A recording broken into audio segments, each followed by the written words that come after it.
اگر اینجا هم تقلب صورت گرفت، رای شما نادیده گرفته شد، باز اونجا یا تهدید یا پول این گپا میرفت رای ما با معامله، همه گردنم شمشیر کارت مانده هم شوه، با دار اوزار شویم. نمیپذیریم تقلبی اعلان انتخابات،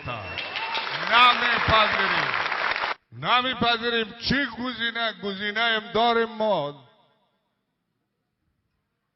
اگر تقلبی حکومت اعلان شد قوما چه میکنیم؟ ما حکومت مثل اعلان کرده میمانیم؟ تیم ثبات همکاری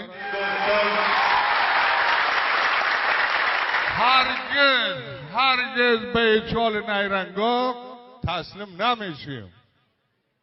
او تسلیم میشدگی دیگر اونا پشت پول پیسه میگرده، ما پشت ملت به آینده ملت میگردیم.